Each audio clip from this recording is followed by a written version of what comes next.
6 palais, 63 marques automobiles, 11 premières mondiales et 16 premières européennes. Et oui, c'est le retour du salon de l'auto et pour 2026, on vous fait 2 vidéos où on vous montre une foulée de nouveautés, de la plus banale à la plus folle.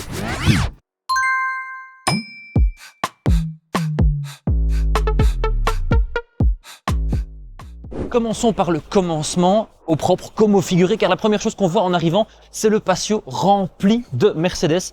Il y a une Mercedes qui sort du lot, c'est le nouveau GLB.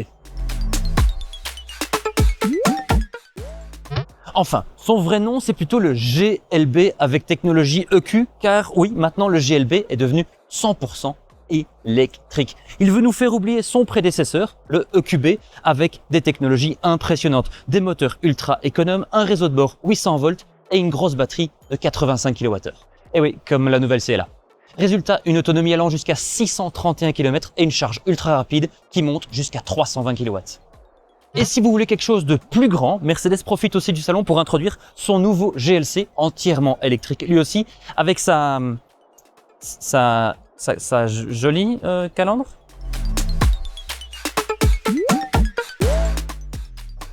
Kia a le vent en poupe et ça se voit car plus d'un tiers des premières mondiales se trouve sur le stand de Kia. On trouve notamment les versions GT des EV3, EV4 et EV5. Mais Kia ne s'arrête pas là parce qu'il nous présente aussi le nouvel EV2, un petit crossover de 4 mètres de long avec 448 km d'autonomie et un coffre quand même de 403 litres. C'est assez grand pour la catégorie, mais surtout, il devrait coûter moins de 30 000 €. Récemment, on a élu la Kia EV4, notre voiture de l'année. Cette compacte électrique nous a séduit par son confort, par son prix et surtout par son autonomie de 625 km. Et surtout, elle répond à une question qui est « Pourquoi toujours prendre un SUV ?» Chez Opel, on trouve le facelift de la nouvelle Opel Astra avec sa nouvelle face avant et son logo lumineux. Envie de la même technologie mais avec un look un petit peu différent, voici donc la nouvelle Peugeot E308 et juste derrière la nouvelle Peugeot 408. Au final, c'est le même facelift pour les deux voitures, mais selon Peugeot, la 408, c'est la véritable ambassadrice du dynamisme français. Soyons honnêtes, selon nous, c'est plutôt cette Peugeot E208 GTI avec ses 280 chevaux qui est la vraie ambassadrice du dynamisme français.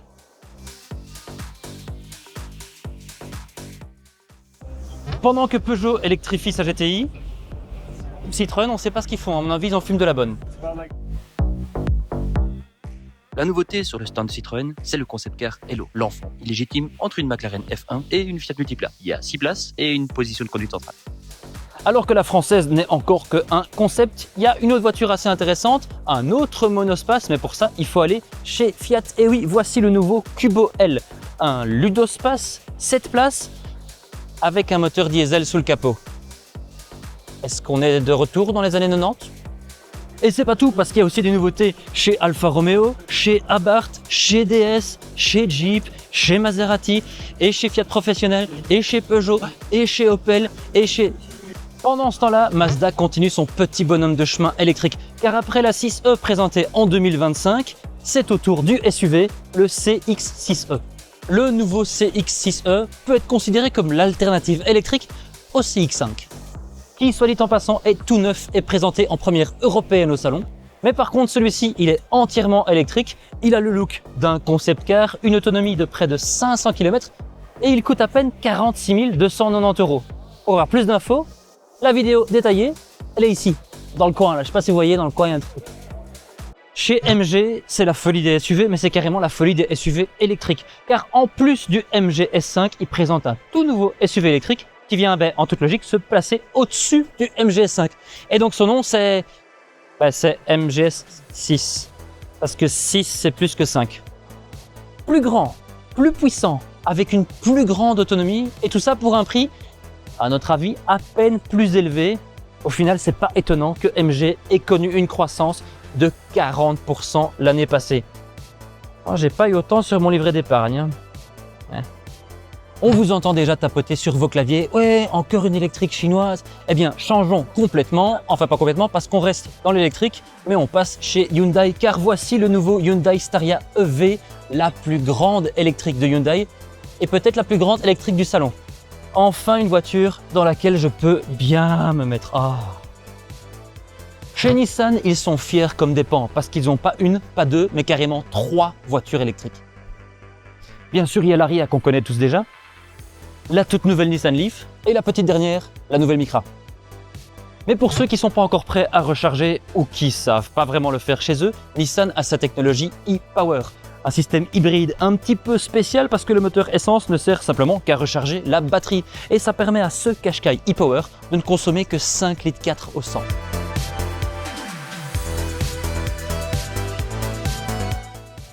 L'année dernière, la grande nouveauté sur le stand de Ford, c'était le F-150 qui arrivait dans les concessions officielles. Cette année, c'est différent, mais ça reste toujours un pick-up parce que la nouveauté, c'est le Ford Ranger. Alors, il est plus petit, certes, mais c'est toujours une sacrée bête de somme et il vient justement de bénéficier d'un facelift et d'une mise à jour. Alors, il y a quelques petites nouveautés, mais la plus grosse nouveauté, c'est le fait qu'il a le système Blue Cruise qui lui autorise la conduite semi-autonome sur autoroute. Un pick-up en conduite autonome, on n'a jamais vu ça. La véritable star des citadines du salon, et peut-être même la véritable star tout court du salon, pour nous, c'est la nouvelle Renault Twingo. Cette 4e génération, elle reprend le style de la première génération en ajoutant une sacrée dose de modernité et aussi une motorisation 100% électrique. 263 km d'autonomie, 82 chevaux sur le train avant, 19 500 € et surtout, la banquette arrière, elle est coulissante de série.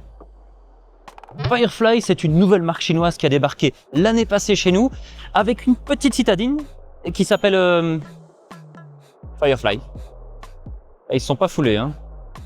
Pourtant, elle est petite, économique et électrique.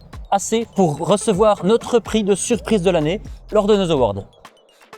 Et pour voir la vidéo des awards, c'est simple, il suffit de s'abonner à la chaîne. Vous pourrez aussi voir notre 2e vidéo du salon où on vous montre toutes les nouveautés de chez BMW, de chez Porsche, de chez Renault et même de chez Mitsubishi. Mitsubishi ?